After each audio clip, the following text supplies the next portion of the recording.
Se avanza muy poco en torno a la investigación tras la muerte o la investigación sobre las muertes de Inti Sotelo y Jack Bryan Pintado. IDL Reporteros ha publicado dos investigaciones sobre la muerte de cada uno de estos jóvenes que participaron en las marchas contra la breve presidencia de Merino de Lama. Gustavo Gorriti, director de IDL Reporteros, está con nosotros. Gustavo, bienvenido. Muy buenas noches. Buenas noches, Jaime. ¿Cómo estás? De acuerdo a la publicación de IDL Reporteros, se han podido obtener testimonios, fotos y videos de manifestantes sobre cómo fueron los últimos minutos de Jack Pintado, y también hace algunas semanas hicieron lo propio con los últimos minutos de vida de Inti Sotelo. En el caso de Jack Bryan Pintado, que es lo más reciente que han podido publicar ustedes, hay un mapa, ¿no? Y además una secuencia de hechos por horas, donde se tiene primero a un centenar de policías, ahí está en la pantalla, un centenar de policías del quinto sector. Además recogen ustedes evidencia del plan operativo de la Policía Nacional, donde estaba Jack Pintado, es decir, entre Abancay y Nicolás de Piérola, frente a la Corte Superior de Lima, y allí, entiendo, es donde recibe los perdigonazos, porque de acuerdo a el parte que certifica la muerte de Jack Bryan Pintado, recibió 10 heridas penetrantes, o sea, fue mucho más brutal que Inti. 10 heridas penetrantes por proyectiles de bala de arma de fuego. Teniendo esta evidencia a la mano que han podido conseguir ustedes, ¿por qué es tan lenta aún la investigación? Lo que nosotros hemos hecho es reconstruir parte de los hechos, poder hacer una línea de tiempo en la que hemos buscado de poner cada una de las cosas que pasó, reuniendo testimonios y reuniendo material fotográfico, videográfico y además documentos y testimonios. Todo eso y la autora central de esta investigación, que ha hecho un trabajo extraordinario, es Rosa Laura, de los Reporteros, que le ha puesto un empeño apasionado a reconstruir todo esto. Y esa que es una técnica de investigación que en muchos otros casos ha permitido resolver en el mundo asuntos pendientes, especialmente relacionados con eventos de parecida naturaleza a este, ya ha permitido avanzar muchísimo. Lo que tú has dicho ahora, hay una reconstrucción que está, en ambos casos, está representada en infografías. Luego hay una serie de videos y de fotos que van dando una idea de lo que pasó, las secuencias de las cosas que ocurrieron. Hay una descripción en cada uno de los casos de las heridas que sufrió cada uno. Hay que decir de que ambos murieron por impacto de perdigones, no de bala, de perdigones que fueron disparados por una escopeta. Hemos podido ver ya, eso no está todavía en lo que se ha publicado, las pericias balísticas que se han realizado sobre cada uno de ellos.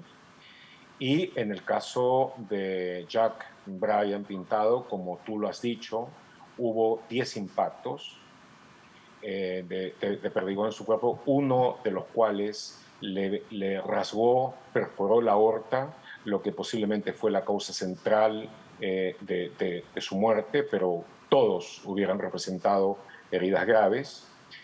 El tipo de perdigón que se utilizó, cada uno de los 10 perdigones, son esencialmente de un mismo tamaño.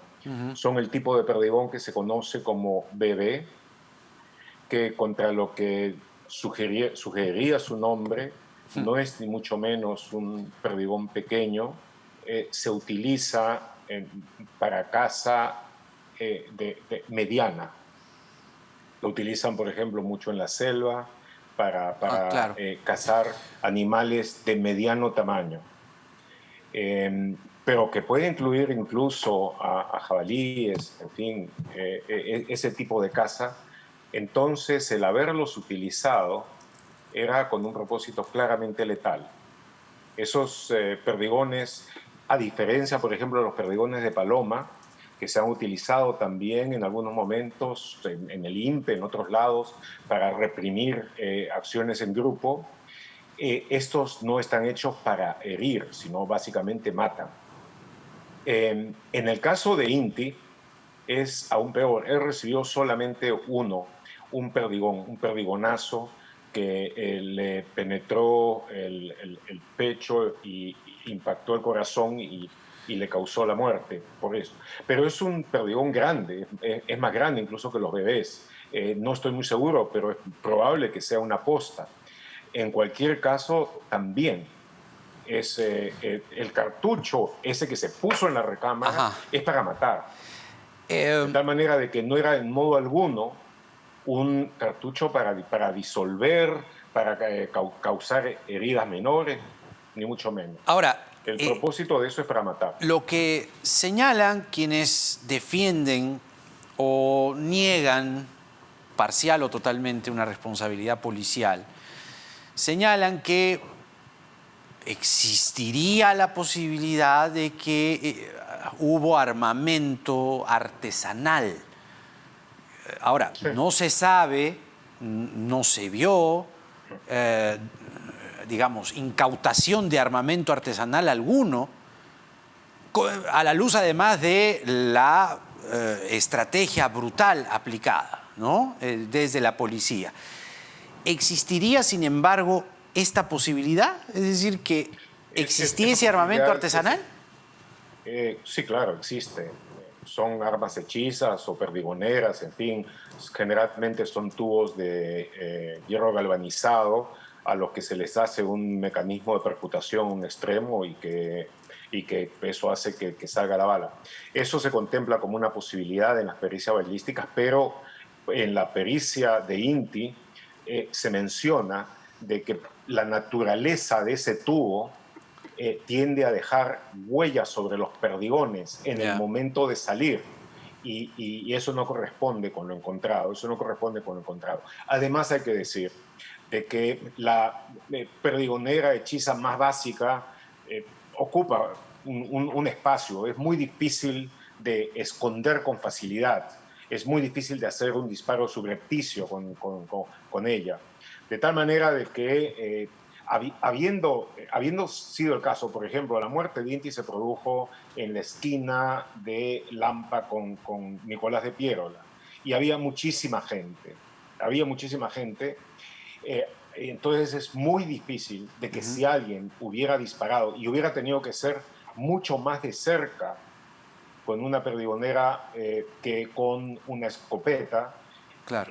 Si alguien lo hubiera hecho, lo más probable es de que hubiera sido visto por la policía o por los manifestantes, y en cualquiera de ambos casos hubiera habido una intervención. A eso voy. Lo que sí se sabe es que había escopetas. A eso voy. Es decir, y se conoce la ubicación de la policía en ese momento. Exacto, a eso voy. Es decir, que de acuerdo a la evidencia mostrada, y además al público invito a entrar al portal de IDL Reporteros a tener mucho mayor detalle de las notas que se publican sobre ambas muertes, digo que a la luz de lo mostrado, todo haría pensar que la responsabilidad recae con mayor evidencia anticipada, previa investigación fiscal, evidentemente, sobre la Policía Nacional. Sí, sí. Bueno, yo no diré sobre la Policía Nacional como institución. Los policías a cargo del operativo. Los policías que estaba ahí. No sobre la institución, sino sobre los policías que estuvieron ahí. Los policías muy concretos que estaban ahí, y por lo que veo, el hecho de que se utilizó munición que no está autorizada en modo alguno para ninguna de las labores de mantenimiento de orden público, por la naturaleza letal que tiene, es una dotación que se ha dado en forma semiclandestina a algunos de los escopeteros. Eso es, hasta este momento, la línea de investigación que debe seguirse en forma más clara. perdigón con cartucho bebé no se utiliza en ningún evento de control de manifestaciones callejeras ni aún de disturbios. El otro, el de postas, mucho menos. Entonces, pero es muy probable de que alguno de esos cartuchos, porque además recuerda, están los otros, los que disparaban las canicas, han sido entregados junto con la dotación normal, y yo me imagino de que al hacerlo no se lo ha hecho en forma abierta, sino debe haberse hecho en una forma relativamente oculta a algunas personas en especial. El tener esas armas, lo recalco, lo repito, esa munición, me corrijo, esa munición tenía el propósito de aplicar fuerza letal. No, es brutal, tremendo, pero la investigación todavía continúa. Gustavo, como siempre, muchísimas gracias. Un gusto haber podido conversar contigo. Los invito a leer idlreporteros.pe, donde están ambas crónicas con mucha evidencia que debe ser sin duda recogida por la Fiscalía, que debe aligerar las investigaciones. Hasta una nueva oportunidad. Gustavo, muchas gracias por atendernos. Que tengas muy buenas noches. Vamos con nuestra siguiente invitada, es la exministra Patricia García. Hay muchos temas, sin duda,